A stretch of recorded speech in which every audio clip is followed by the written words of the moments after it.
रेणुकोट में कुछ दिन पहले था, हमारे हजरत थे।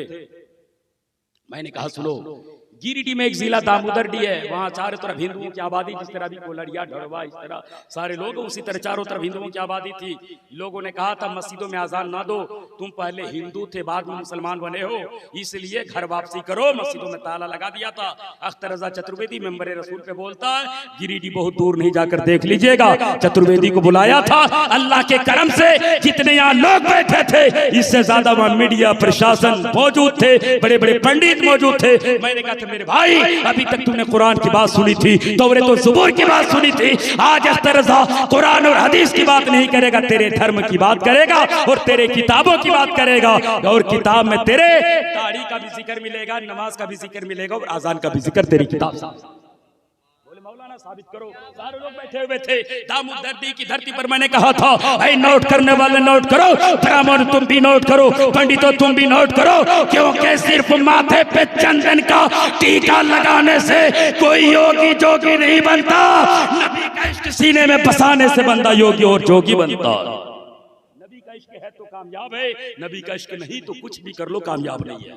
मैंने कहा किताब का हवाला नोट करो। तुम कहते हो नव्वा को बुलाते हो, मुसलमानी करवा लेते हो, कटवा लेते हो, फिर तुम मुसलमान कहलाते हो। मैंने कहा सुनो, तेरी किताब का नाम है भविष्य पुराण, खंड नंबर है 3, मंत्र नंबर है 25, 26, 27। अख्तर रजा चतुर्वेदी डंके की चोट पे कहता नोट कर लो।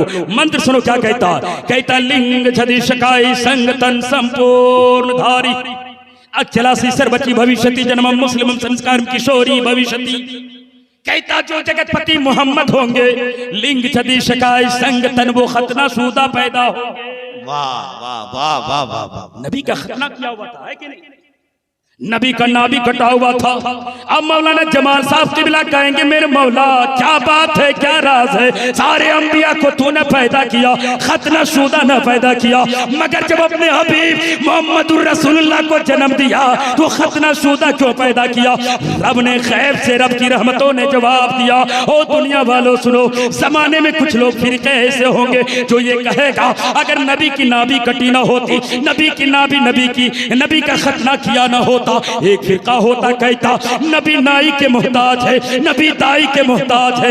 रब ने बता दिया जो मेरा नबी होगा वो किसी का मोहताज नहीं, सारा जमाना नबी का मोहताज हो।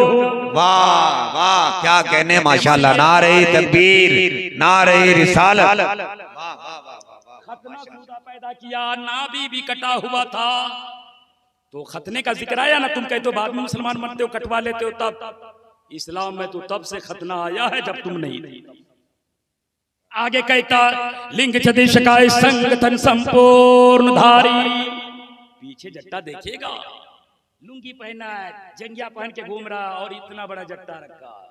तेरे किताबों में क्या सुनी? कहता संपूर्ण धारी अचलासी सर्वची भविष्यति जन्म। कहता जो जगतपति मोहम्मद होंगे वो पीछे जट्टा न रखेगा, संपूर्ण धारी उनके चेहरे में दाढ़ी होगी।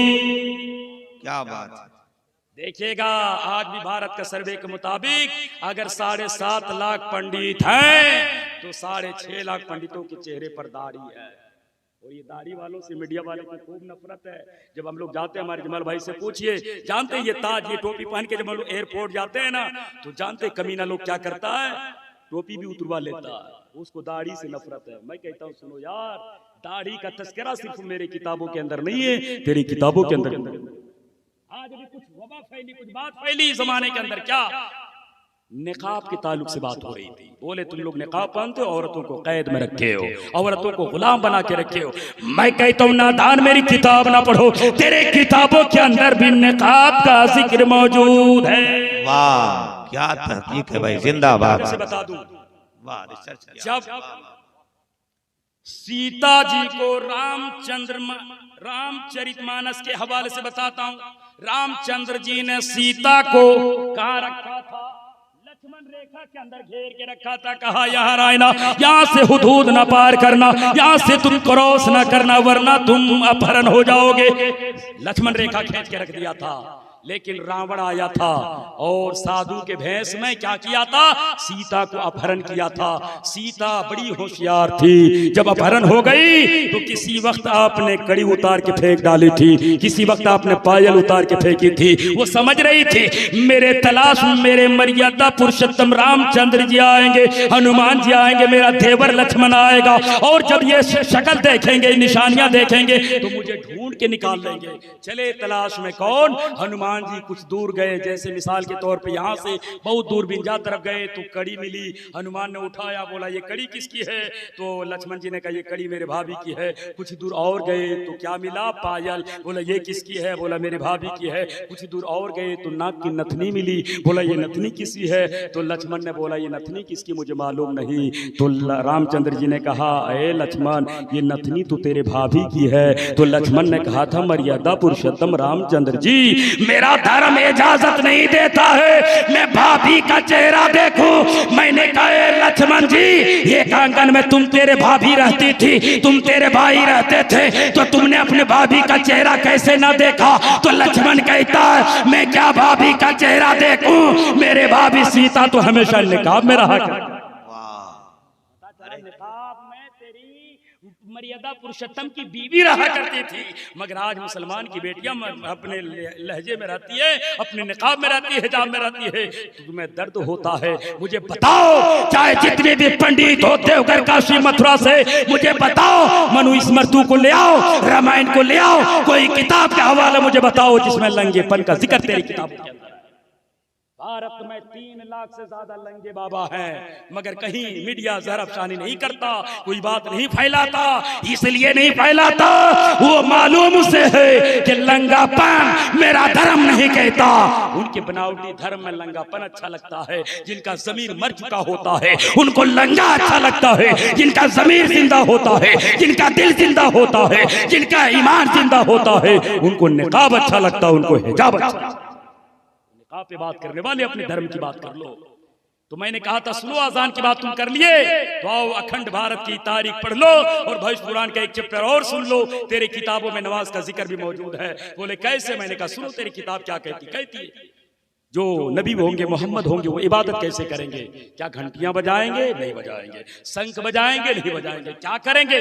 कहता प्रथम कारकम द्वितीय दंड मोचते तृतीय कुंडल कारम चतुर्थ मधुर चंद्रकम पंचम स्वयं तुतीजुदीकम। कहता वो इबादत ऐसे करेंगे, हाथों को ऊपर उठाएंगे, कहेंगे अल्लाहु अकबर, अल्लाह तू सबसे बड़ा है, तू निराकार है, निचित्र है, निरेखा है, लामहदूद है, अज़वनी से घुंघट बरसादी तू हमेशा से और हमेशा रहेगा। दूध के दंड मोचते। दूसरा क्या करेंगे, सना सुबान का अल्लाह मबेहमदे को बतबार कसम को बताला जद्दु को ला इलाहा गैरुका, मुंह से खुदा की तारीफ करेंगे। तृतीय कुंडल कारम, तीसरा कुंडल बनेंगे, कुंडल कहते झुकने को झुक जाएंगे, रुकू करेंगे। चतुर्थ मधुर चंद्रकम, चौथा सजदा करेंगे। पंचम स्वयं जुदीकम, 5वां सर को सजदे से उठा के कहेंगे या अल्लाह हम तुझको देख रहे हैं, तू मुझको देख रहा है। नमाज का तरीका भी उसकी किताबों के अंदर, अजान का जिक्र भी उसकी किताबों के अंदर मौजूद है। आज देख लीजिएगा दामोदरडी में उसी वक्त एक हमारे हिंदू भाई आए, भगवा रंग का गमछा मुझको गले में डाल दिया और 500 का इनाम दिया मुखिया साहब, और बोले मौलाना अगर इस तरह लोग भारत में रहेंगे तो भारत में दंगा नहीं मोहब्बत की पाठ बटेगी, मोहब्बत का दर्शन। इसलिए मैंने कहा सुनो मेरे भाई, मैं कहता हूं बहती है जो देश में गंगा बहने दो, क्यों करते हो आपस में दंगा रहने दो। लाल हरे रंग में ना बांटो हम सबको, बस छत के ऊपर एक तिरंगा रहने दो। हम मोहब्बत की भीख मांगते हैं, हम अमन की बात करते हैं और दुनिया को बता देते हैं हम वतन के लिए मरना भी जानते हैं, हम वतन के लिए मारना भी। मीर अब्दुल हमीद ने बताया था, हजरत मोहानी ने बताया था, अल्लामा फजल खैराबादी ने बताया था। ये सारी तारीख हमारे पूर्वजनों की है, ये सारी तारीख हमारे बुजुर्गों की है। इसलिए मुसलमान अपने वतन के लिए जीता है, अपने वतन के लिए मरता है और जमाने को पैगाम देता है। दुनिया वालों सुनो सुनो, मैं एक ही पैगाम देता हूँ, खुद को आजमाओ तो पहले, कुछ नया करके दिखाओ तो पहले, बन ही जाएंगे मंदिरों मस्जिद, दिल से दिल को मिलाओ तो पहले। ये इसाले सबाब की महफिल है, अजमत वालिदैन की महफिल है। इस पर बात मौलाना हसीबुल कादिर साहब क़िबला करेंगे। मुझे मजबूरी मेरी थी कि मैं चंद बातें उधर की कर दिया, ताकि अपने लोग से ज्यादा उधर के लोग मेरी तकरीर सुन रहे थे। मैं रब की बार में प्रार्थना करता हूँ, दुआ मांगता हूँ, गुहार लगाता हूँ इतने बड़े बड़े हस्तियों के सामने मैं अपना वक्त बर्बाद ना करके ये कह दूं, है प्रतिपालक सुरक्षा करो उस अवैध दुष्ट शक्ति से जो पुण्य का नाश करके पाप का आदेश करता है और हमें सीधे मार्ग का दर्शन करा दे। और ये दुआ करते हैं प्रतिपालक, ये डायरेक्ट अल्लाह की बार में दुआ करते हैं। सारे प्रशंसा उस परमात्मा परम शक्तिमान के नाम है जो संपूर्ण जगत का ब्रह्मांड है, खालिक है, मालिक है, जिसने कुन कह के कायनात को पैदा किया है। वो अल्लाह एक है, इबादत उसी की करो। वो अल्लाह एक है, नाम उसका अनेक है, इसलिए उसी की इबादत में जिंदगी है, उसी की इबादत में बंदगी है। अल्लाह ने सर को पैदा किया, इसलिए सबसे आला झुकाओ खाने काबा के सामने, दिल को बनाया नरम, बिछाओ मुस्तफा के रोजे के सामने, क्योंकि यही वो सीना है, इसी सीने में दिल है, दिल में अदा है, अदा में हया है, हया में नजाकत है, नजाकत में शौकी है, शौकी में शरारत है, शरारत में गुस्सा है, गुस्सा में बनावट है, बनावट में अपना हट है, अपना हट में चाहत है, चाहत में शफकत है, शफकत में उल्फत है, उल्फत में प्यार है, प्यार में मोहब्बत है, मोहब्बत में इबादत है, और उसी इबादत का नाम मोहम्मद मुस्तफ़ा की मोहब्बत है। अल्लाह की बारगाह में दुआ करो, अल्लाह हम सबको नबी की मोहब्बत में जीने मरने की तौफीक को रफीक अता फरमाए। मेरे कहने में आपको सुनने में कोई खामी गलती लफ्ज़ हो गई है तो पूरा मजमा पढ़ लें जोर से, अस्तगफिरुल्लाह रब्बी मिन कुल्ली ज़ंबि व अतूबु अलैहि, हक़ ला इलाहा इल्लल्लाह मुहम्मद रसूलुल्लाह।